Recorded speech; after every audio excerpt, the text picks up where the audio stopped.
کیوں جھٹلایا؟ آیت نمبر 12 میں بتاتے ہیں کیونکہ وہ اپنے گناہ میں کیا ہو گئے تھے؟ حد سے زیادہ بڑھ گئے تھے، گناہ میں حد سے زیادہ بڑھ گئے تھے. یعنی انہوں نے کیا کیا تھا؟ اتنے زیادہ گناہ کر دیے تھے کہ ان کو اندازہ نہیں تھا ان کے گناہوں کا. یعنی انہوں نے صرف کتاب کو نہیں جھٹلایا، کتاب کے پہنچانے والے کو جھٹلایا اور اللہ سبحانہ تعالیٰ کے جو ہے احکامات کو جھٹلایا، ہے نا. پھر اس کے بعد اب جب یہ لوگوں کو اللہ سبحانہ تعالیٰ نے قرآن میں فرمایا جب وہ جہنم کی کسی تنگ جگہ میں ہاتھ پاؤں جکڑ کر ڈال دیے جائیں گے تو وہ وہاں موت ہی موت پکاریں گے، ہے نا. وہاں کیا کریں گے؟ موت ہی موت پکاریں گے. اب یہاں ان جھٹلانے والوں کے لیے اللہ سبحانہ تعالیٰ جو ہے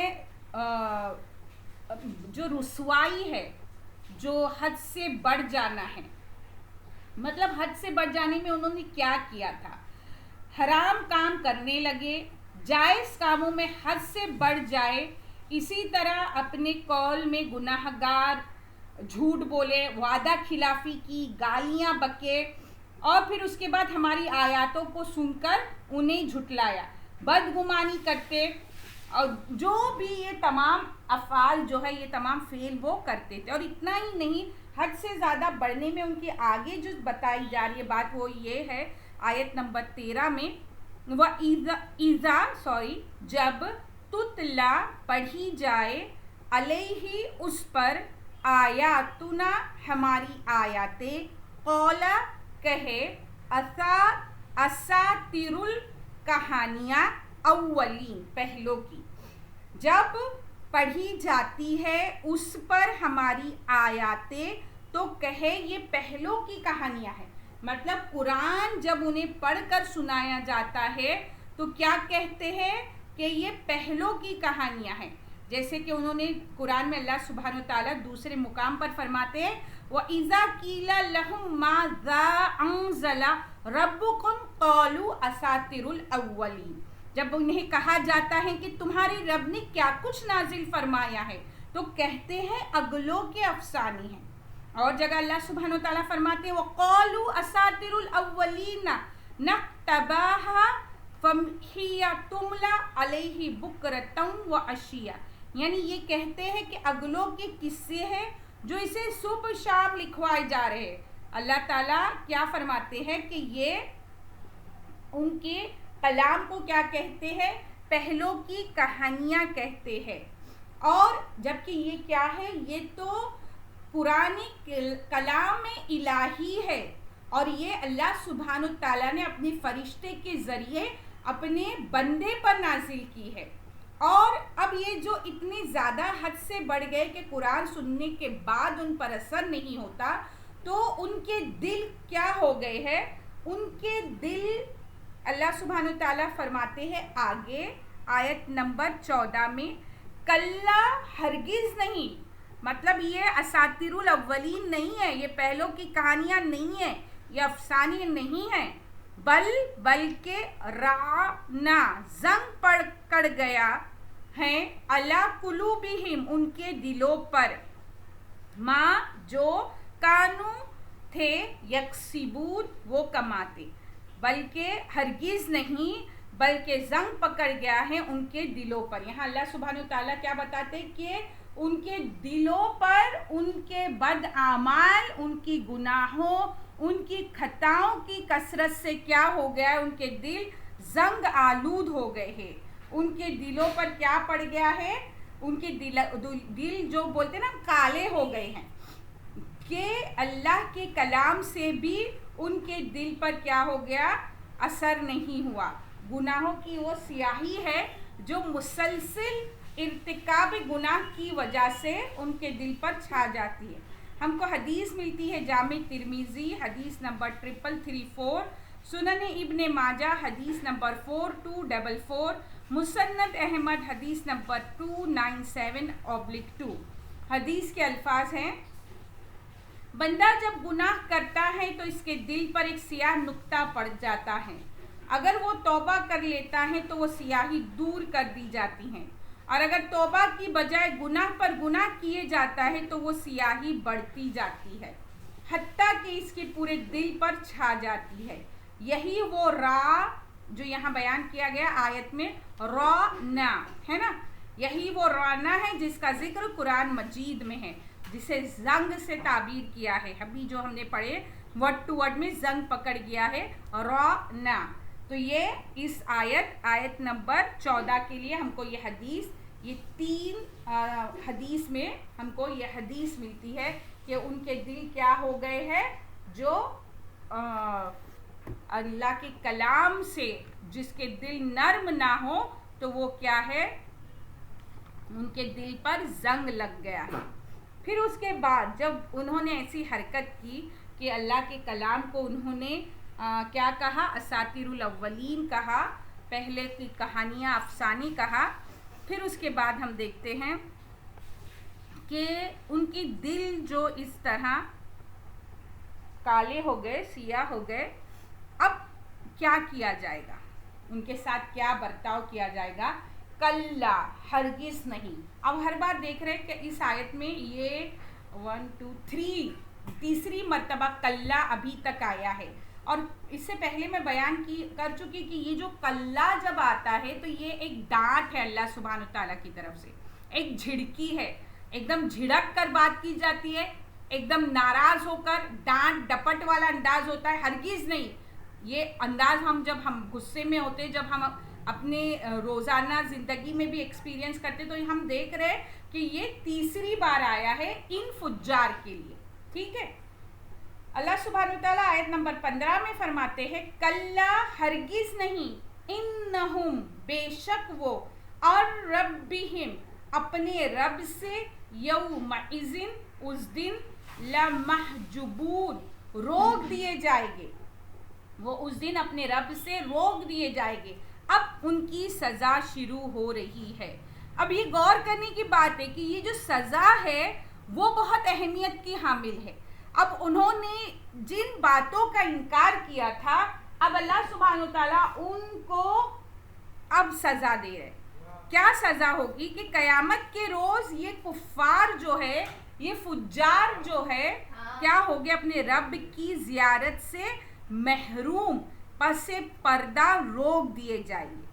یعنی ان کے عمل کی سزا یہ ہوگی کہ دنیا میں انہوں نے کیا کیا تھا, حق کو نہیں پہچانا تھا, تو اب یہ اپنے رب کو کی زیارت کے قابل نہیں رہے. مطلب انہیں اللہ سبحانہ تعالیٰ کا دیدار نصیب نہیں ہوگا.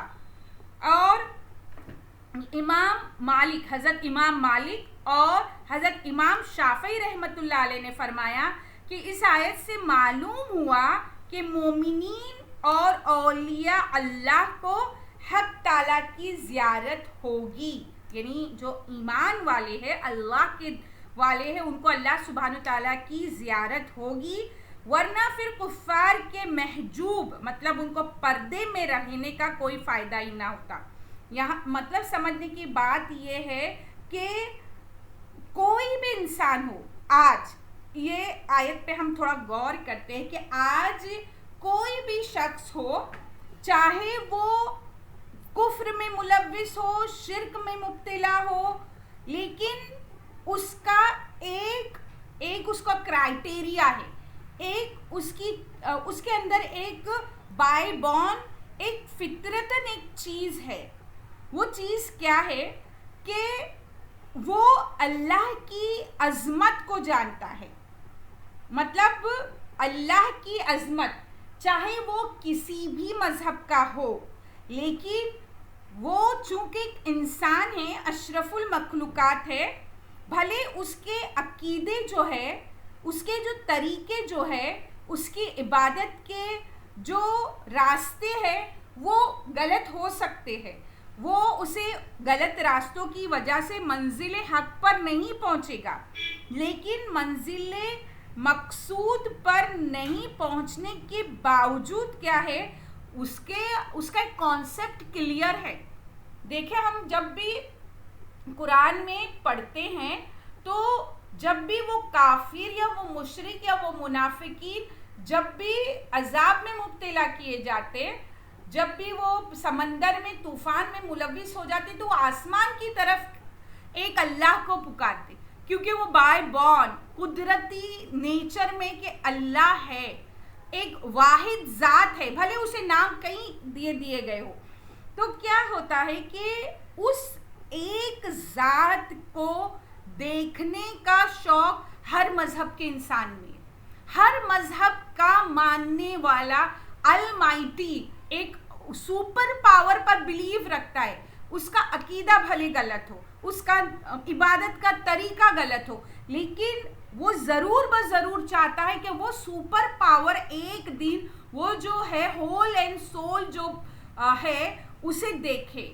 تو اللہ سبحانہ وتعالیٰ نے جو سب سے پہلی سزا انہیں دی اور وہ یہ دی کہ وہ تمام ایسے فجار کو پردے میں رکھ دیا جائے گا، اوٹ میں لے لیا جائے گا، روک دیا جائے گا. کیونکہ وہ انہوں نے اللہ کی جب ذات کو جھٹلایا تھا، تو اللہ کے کلام کو، اس کے بھیجے ہوئے رسول کو جھٹلایا تھا، تو وہ اللہ سبحانہ تعالیٰ کی دیدار نہیں کر سکتے. تو یہ آیت نمبر 15 کیا ہے؟ اور وہ اس دن اپنے رب سے روک دیے جائیں گے. بہت غور کرنے والی آیت ہے. اس کے بعد کیا کیا جائے گا ان کے ساتھ؟ آیت نمبر 16 میں انہم، بے شک وہ، لصال الجحیم، داخل ہونے والے، لصالو، داخل ہونے والے، جہیم، جہنم میں. پھر کیا ہوگا؟ وہ جہنم میں داخل ہونے والے ہیں. کیوں جہنم میں داخل ہونے والے ہیں؟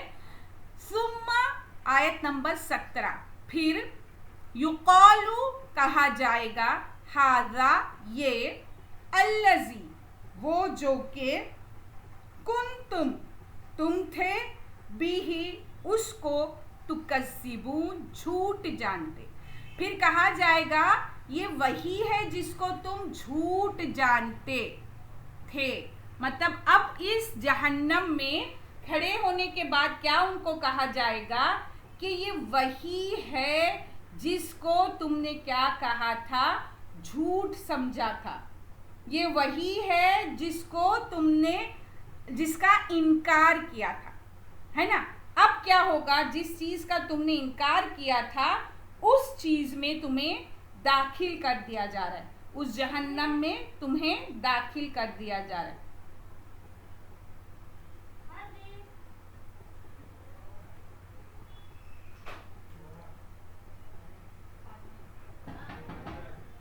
مسند احمد میں یہ حدیث ہے کہ حضرت حسن بصری رحمۃ اللہ علیہ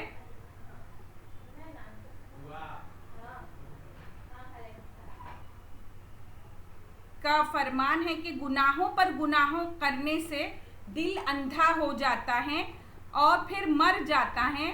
پھر فرمایا کہ یہ لوگ ان عذابوں میں مبتلا ہو کر دیدار باری تعالیٰ سے بھی محروم اور محجوب کر دیے جائیں گے. تو اللہم لا تجعلنا منہم، اللہم لا تجعلنا منہم، اللہم لا تجعلنا منہم، کہ اللہ سبحانہ تعالیٰ ہمیں ان فجار اور ان سجین میں داخل ہونے والی ارواحوں میں سے نہ بنا، اور ہمیں ویل، اس دن ہلاکت اور خرابی جس کے لیے بد دعا کے کلمات کیے اللہ سبحانہ تعالیٰ نے خود، ان لوگوں میں سے نہ بنا. اللہم لا تجعلنا منہم. یہاں پر جو ایک پیراگراف جیسا ہوتا ہے، ایک پیسج ہوتا ہے فجار کا، وہ آیت نمبر 17 پر ختم ہوا، 7 سے 17 تک. اب یہاں آیت نمبر 18 سے ابرار کا جو پیسج ہے وہ شروع ہوگا. تو انشاءاللہ تعالی ہم وہ کل دیکھیں گے. یہاں اس آیت کی تفسیر ہم ختم کرتے ہیں. اللہ سبحانہ تعالیٰ سے دعا ہے کہ ہمیں قول اور فعل کے تضاد سے بچائے، بولنے سے زیادہ عمل کرنے کی توفیق عطا فرمائے. جو کچھ ہم سمجھے اس کے مطابق ہم کو عمل کرنے والا بنائے، اور ہم تمام لوگوں کو تطفیف کرنے سے بچائے اور متففین میں شامل نہ کریں. وآخر آمین یا رب العالمین. وآخر الدعوانا الحمدللہ رب العالمین. السلام علیکم ورحمۃ اللہ وبرکاتہ. بسم اللہ الرحمن الرحیم. سبحانك اللهم وبحمدك نشهد أن لا إله إلا أنت نستغفرك ونتوب إليك. سبحان ربك رب العزة عما يصفون وسلام على المرسلين والحمد لله رب العالمين برحمتك يا أرحم الراحمين. بسم الله الرحمن الرحيم. ربنا تقبل منا إنك أنت السميع العليم وتب علينا إنك أنت التواب الرحيم. بسم الله الرحمن الرحيم. والعصر إن الإنسان لفي خسر إلا الذين آمنوا وعملوا الصالحات وتواصوا بالحق وتواصوا بالصبر. آمين اللهم آمين.